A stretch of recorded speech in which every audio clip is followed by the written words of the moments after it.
Assalamualaikum warahmatullahi wabarakatuh. Kami dari kelompok 7, kami akan menjelaskan tentang unsur serapan dalam bahasa Indonesia. A. Unsur serapan. Unsur serapan dalam bahasa Indonesia dapat dibagi atas dua golongan besar. Pertama, unsur yang belum sepenuhnya terserap ke dalam bahasa Indonesia, seperti resuple, shuttlecock, dan long march. Unsur-unsur ini dipakai dalam konteks bahasa Indonesia, tetapi pengucapannya masih mengikuti cara asing. Yang kedua, unsur asing yang pengucapan dan penulisannya disesuaikan dengan kaidah bahasa Indonesia dan diubah seperlunya sehingga bentuk Indonesianya masih dapat dibandingkan dengan bentuk asalnya. Di samping itu, akhiran yang berasal dari bahasa Indonesia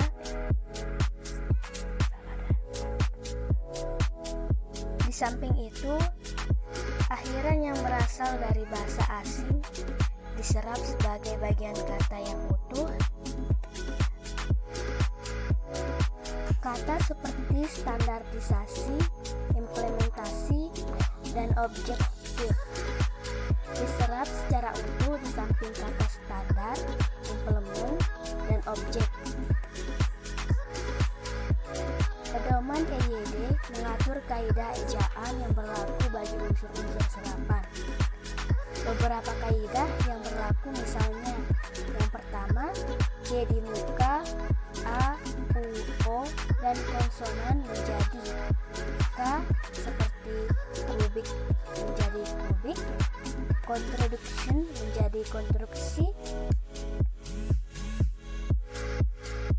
Yang kedua, Ki menjadi K seperti akuarium menjadi akuarium, frekuensi menjadi frekuensi.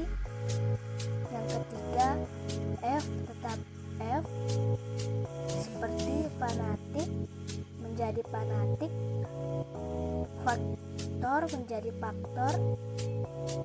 Yang keempat, pH menjadi F seperti fase menjadi fase, fisiologi menjadi fisiologi.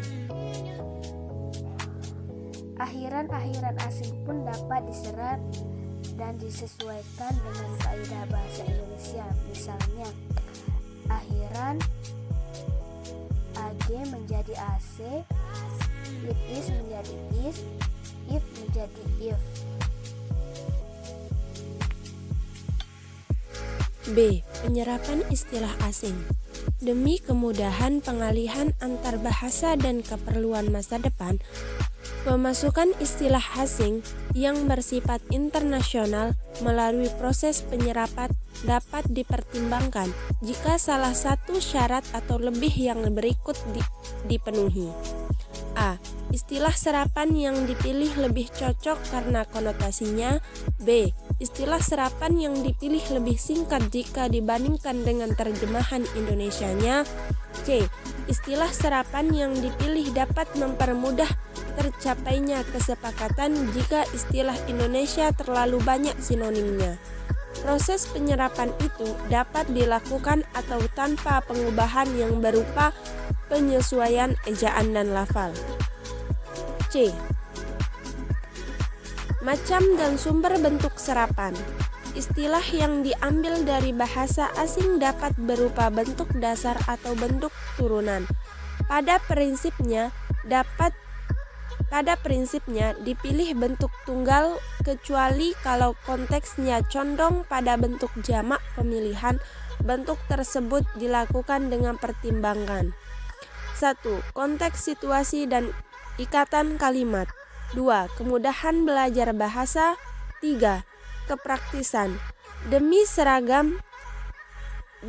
keseragaman, sumber rujukan yang diutamakan ialah istilah Inggris yang pemakaiannya sudah internasional, yakni yang dilazimkan oleh para ahli dalam bidangnya.